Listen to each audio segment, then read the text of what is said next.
Join me today as I attempt to get it all done. We have 3 main categories we're tackling. 1 is random cleaning projects, 2 is batch cooking for the week, and 3 is restocking kitchen staples. I suggest you grab a cup of coffee and a basket of laundry, and we can get it all done together.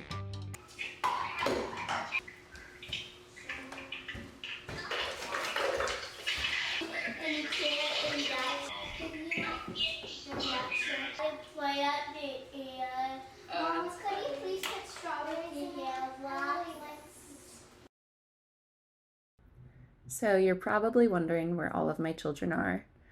My husband, a couple times a week, will take 1 or 2 kids to work with him, and they love it. They all get excited when it's their turn to go to work with Daddy.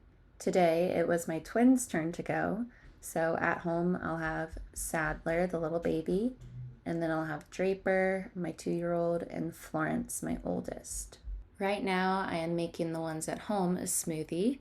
I usually add banana, blueberries, mango, peanut butter, protein powder, and lots of milk. When I make the kids' smoothies, I usually try to add tons of high-calorie ingredients to make sure it's filling for them and that they're not asking for another meal in 30 minutes. It actually made them so cold that they had to take it outside on the porch to get warm. I know that on my list today, I'm going to be making sourdough, or at least starting sourdough. So right now I'm making sure to feed my starter so it's nice and bubbly when I go to actually make it. When I feed my starter, I don't measure anything specifically. You'll notice I don't measure a lot of things in this video. I just kind of eyeball what would double the amount that I already have in the jar. As I'm doing that, my kids are finishing up their smoothies, and I'm going to start making my coffee. I could have coffee every day for 2 years and then stop for a week and feel totally fine. I wouldn't have any withdrawal symptoms or anything. And I know you're probably thinking, sure, but it's true. I drink coffee every morning purely because I just enjoy it. It's not for caffeine. Some days I wish that it did something for me, but it really doesn't. I got this espresso machine convincing my husband that it would save us money, and honestly, I think I was right. I rarely get coffee out now, just because I prefer my own so much more. What I add to it is first a shot of espresso, about a teaspoon of maple syrup, and then lately, for the past few months, I've been adding creatine. I started creatine because, first, my husband's always taken it, but I read online that it was good for brain health, and it can even help you balance your hormones. And they always say it's the most studied supplement there is, so that was good for me. I've learned that it's hard to forget to read your Bible if you just leave it open on the counter. So now I'm just getting a quick proverb in. So here's the plan for today. Wait, let me find the plan really quick. Like I said earlier, we're going to be working on 3 categories. The first is restocking kitchen staples. So that would be sourdough, yogurt, sauerkraut, and granola. Next is cleaning projects. So I want to clean the car seats and mop the floors. And then last is batch cooking. So I'm going to be making chicken, turkey, and potatoes. I'm gonna clean them.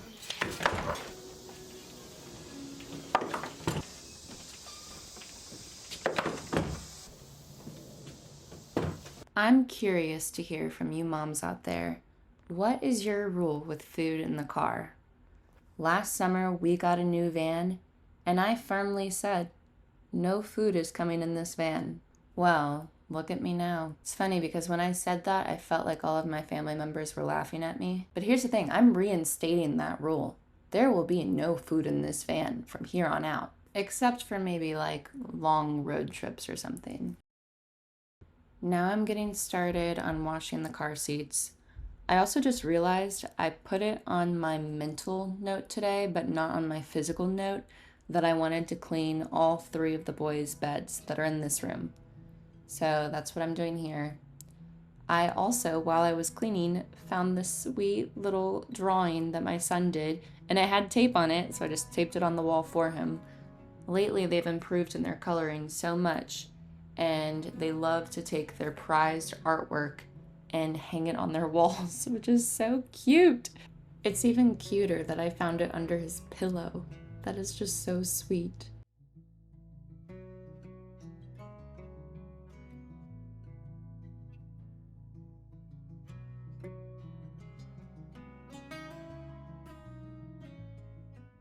So I'm starting the kitchen staples off with sauerkraut. The first thing I do is peel off the leaves so I can use them later, and then I'll chop up the cabbage. I try not to get the very bottom of the core, so I just leave that little like 2-inch section out and throw that away. I don't know where I got that, but that's what I do. And then I cut it into chunks that are small enough to fit into this food processor. This is a 14-cup food processor, which might be the biggest I've seen, but it's nice for things like this because one cabbage basically overflows the thing, but I make it work. So I'll just do one cabbage per batch. So I have 3 cabbages, 3 batches, 3 jars. Once I finish shredding one cabbage, I'll take that, put it in the mixer, and then I'll add a few tablespoons of salt to it and then start mixing it. And the cool thing about that is because then the mixer will make its own brine. In the past, I've done it where you have to massage the cabbage with your hands, and that felt like it took forever. So this is much easier. I can have that mixing while I'm shredding the next cabbage. Once that's finished mixing, I'll take that out of the bowl and stuff it into whatever jar I'm using.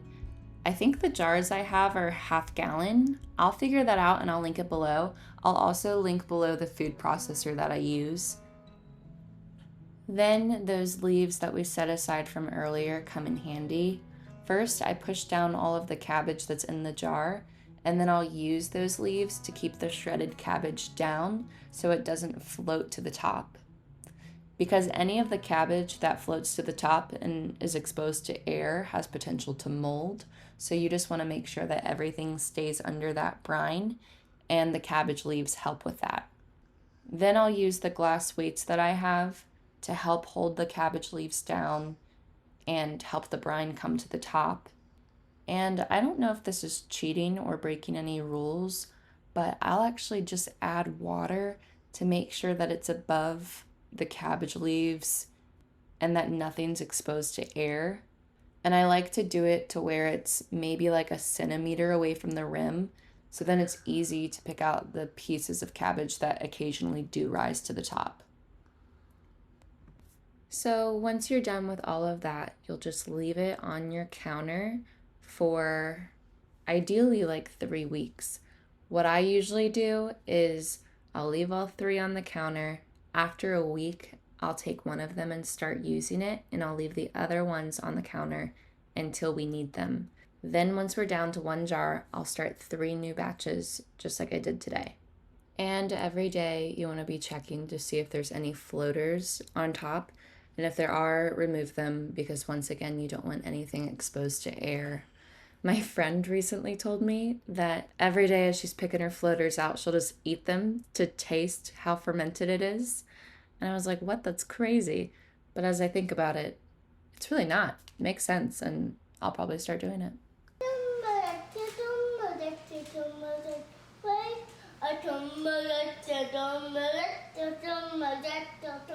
Okay, now we are switching gears to batch cooking. We try to have a lot of protein on hand in the fridge, so that's why I'm making chicken today and turkey. We're big protein people over here, which is funny because once upon a time I was vegan, and my husband will never let me off the hook for that. Like I've already said, I usually don't measure things for the chicken. I'm using salt, pepper, paprika, garlic powder. I threw in some avocado oil, some, apple cider vinegar, and then I just mix it all up. But I don't really measure, I just kind of eyeball it, which I feel like it looks like a lot when you're just looking at me doing it, but it tastes fine. It's not overly salty, I promise. I also season the turkey and the potatoes with pretty much the same mixture, minus like the honey and apple cider vinegar. I like to get all the meats ready to go on that tray, along with the accessories I'll use in the Blackstone, the oil, the water, paper towels, and I find it easiest just to throw the potatoes in the oven. At this moment, I also realized that I never ate anything today, so here I'm putting together a quick meal.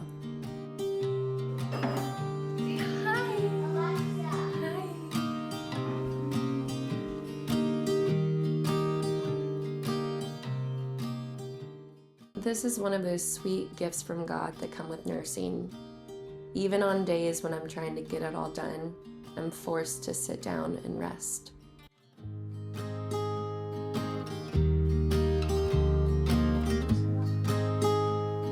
Hallie explained, oh, what love daffodils? What's black before every girl is out. Good grief, Hallie, you sound like a toddler. I can barely understand you. Grow up. It's time to do something. We need to go to God and ask for help. It's not time to hide our sin or ignore it or be quiet about it, but to come and tell God everything. That's called confessing our sins to God. She wrote confess on the board next to guilt.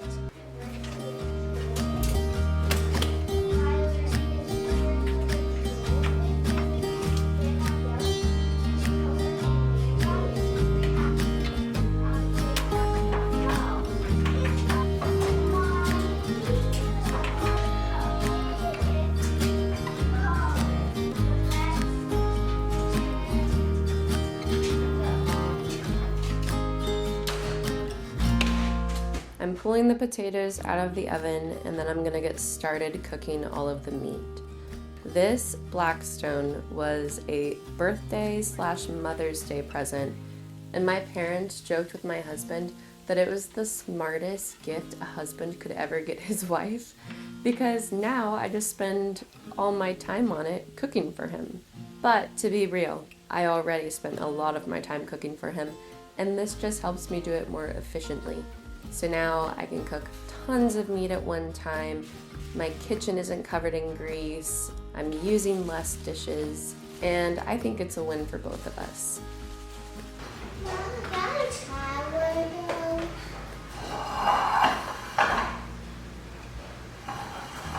That's a big bite. Now I am milling the grains for the sourdough.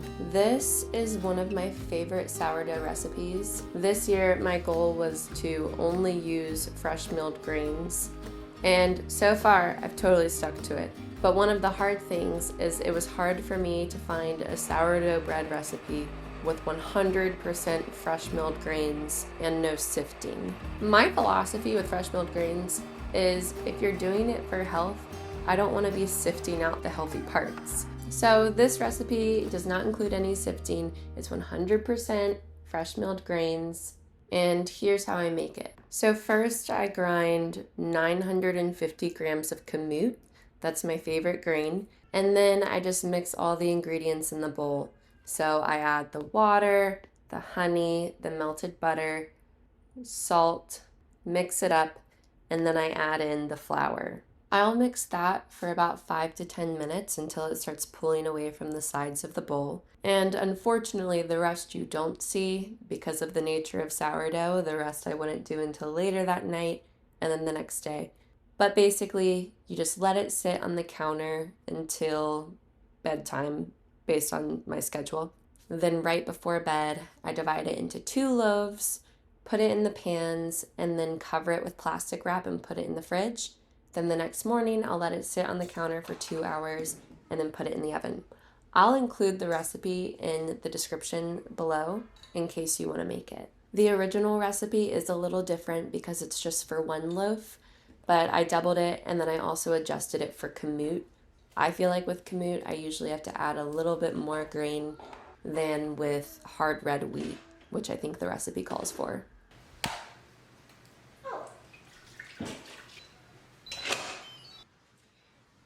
So we have a lot going on right now. The sourdough is sitting, the yogurt's in the Instant Pot, sauerkraut's done, I'm gonna put all this food away and then I'm gonna go work on the laundry upstairs.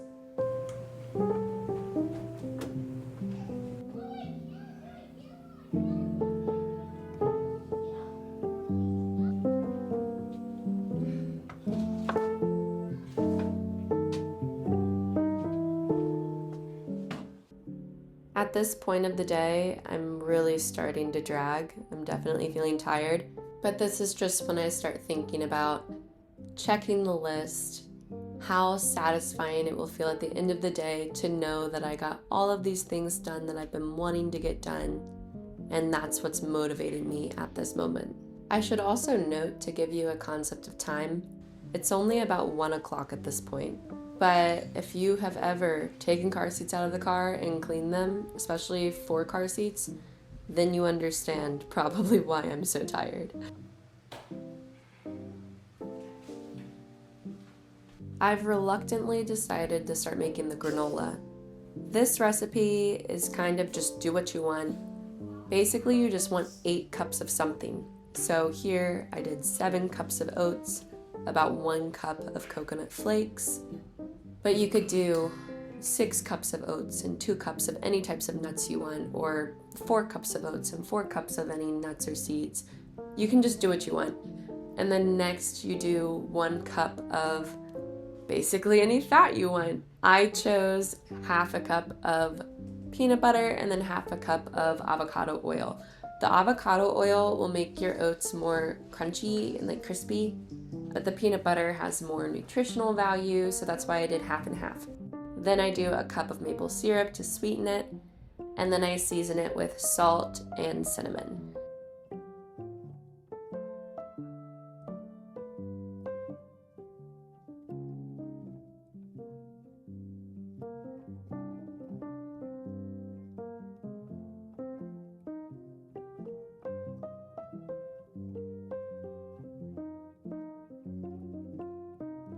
Next, you spread it out on parchment paper on a large baking sheet and try to spread it out evenly, and then put it in the oven at around 350 for maybe 15 minutes. And then I go and stir it so it gets evenly baked, and I'll do that a couple times before finally getting it out. You'll see that the granola all has the golden color once it's finished. The first time you pull it out, it'll still look kind of white underneath, but once it's all golden is once you know it's ready.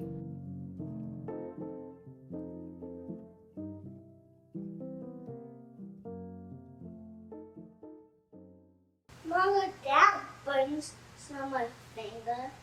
Yeah. How it burns on my finger? We are reaching the finish line.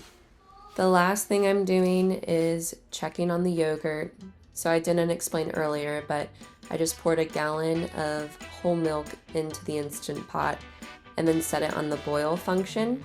And then once that was done, I waited for it to cool down to about 115, and then I ladled it with some yogurt I already had in my fridge and mixed them together, and then poured it back in and whisked it in. I've made homemade yogurt before, but only with raw milk, and it was really easy, so I think I'll start including that in my weekly routine.